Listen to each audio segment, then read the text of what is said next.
Have you ever wondered what makes some people more creative than others? How do they come up with original and innovative ideas that can change the world? What are the secrets of their creative process? And most importantly, how can you unlock your own inner genius and unleash your full creative potential? If you are curious about these questions, then you are in the right place. In this video, I will share with you some of the latest insights from the psychology of creativity, a fascinating field that studies the cognitive, emotional, social, and environmental factors that influence human creativity. You will learn about the different types of creativity and how to identify your own creative style, the stages of creative problem solving and how to apply them to any challenge, the myths and misconceptions about creativity and how to overcome them, the practical strategies and techniques that can help you boost your creativity in any domain.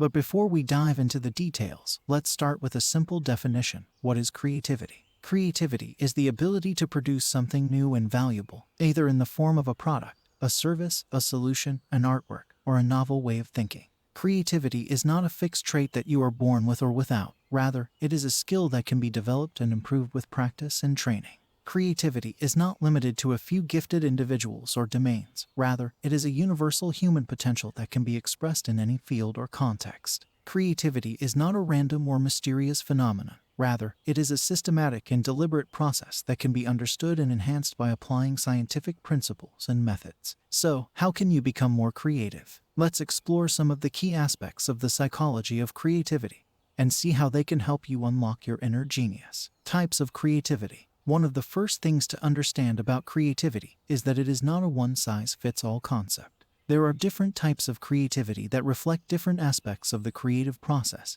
such as divergent thinking, the ability to generate many different ideas or solutions for a given problem or topic; convergent thinking, the ability to evaluate, select, refine, and combine the best ideas or solutions for a given problem or topic; associative thinking, the ability to make connections between seemingly unrelated concepts or domains; analogical thinking, the ability to use similarities or analogies from one domain to solve problems or generate ideas in another domain; abductive thinking, the ability to infer the best possible explanation or hypothesis for a given observation or situation. Different types of creativity may require different cognitive skills, such as memory, attention, reasoning, imagination, etc. They may also depend on different personality traits, such as openness, curiosity, risk-taking, etc. Moreover, different types of creativity may be more suitable for different domains or tasks. For example, divergent thinking may be more useful for brainstorming or generating novel ideas, while convergent thinking may be more useful for decision-making or optimizing solutions. Therefore, it is important to identify your own creative style and preferences. You may have a dominant type of creativity that you use more often or feel more comfortable with. You may also have a balanced type of creativity that allows you to switch between different modes of thinking depending on the situation. Or you may have an underdeveloped type of creativity that you need to work on and improve. To find out your own creative style, you can take online tests or quizzes that measure your creative abilities or preferences. For example, you can try the Torrance tests of creative thinking, which assess your divergent thinking skills in verbal and figural domains. Or you can try the Creative Style Questionnaire, which evaluates your preferences for different types of creativity based on 4 dimensions: novelty seeking, ambiguity tolerance, complexity seeking, and independence seeking. By knowing your own creative style, you can leverage your strengths and work on your weaknesses. You can also adapt your creative process to suit your type of creativity and the task at hand. Stages of creative problem solving. Another thing to understand about creativity is that it is not a single event or moment. Rather, it is a dynamic and iterative process that involves several stages. According to one of the most influential models of creative problem solving, proposed by Graham Wallace in 1926, there are 4 main stages. Preparation. This is the stage where you define the problem or goal, gather relevant information and knowledge, analyze the situation, and identify the constraints and criteria. Incubation. This is the stage where you let go of conscious thinking and allow your subconscious mind to work on the problem or goal. You may engage in other activities or distractions that stimulate your imagination or relaxation. Illumination. This is the stage where you experience a sudden insight or breakthrough that leads to a novel idea or solution. You may feel a sense of excitement or surprise when this happens. Verification. This is the stage where you test, evaluate, refine, and communicate your idea or solution.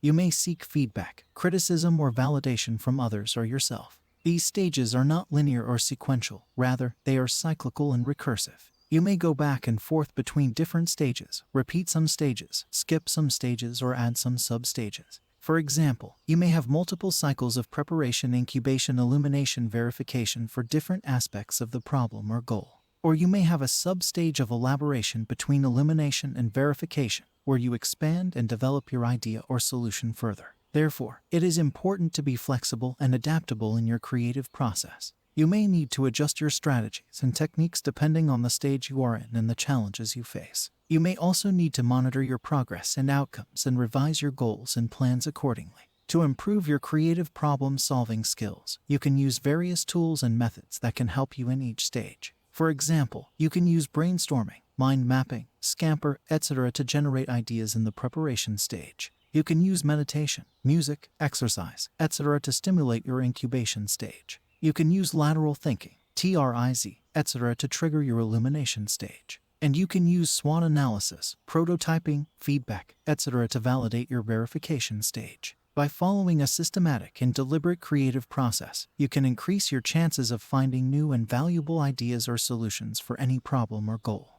Myths and misconceptions about creativity. One of the biggest obstacles to creativity is the myths and misconceptions that surround it.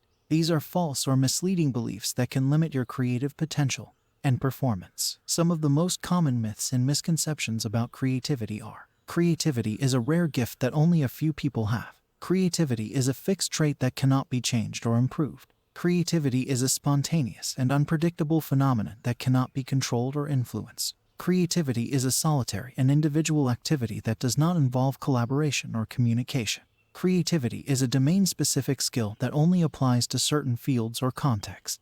Creativity is a frivolous and impractical pursuit that has no real value or impact. These myths and misconceptions are not only inaccurate but also harmful. They can make you doubt your own creative abilities and potential. They can make you avoid or resist creative challenges and opportunities. They can make you miss or ignore creative ideas and solutions. And they can make you undervalue or waste your creative resources and efforts. Therefore, it is important to debunk these myths and misconceptions and replace them with facts and evidence. You can do this by learning about the science and psychology of creativity, exposing yourself to diverse and inspiring examples of creativity, practicing and developing your creative skills and habits, seeking and embracing creative challenges and opportunities, sharing and celebrating your creative ideas and solutions. By doing this, you can overcome the barriers to creativity and unleash your full creative potential. Strategies and techniques to boost your creativity. The final thing to understand about creativity is that it is not a passive or reactive process.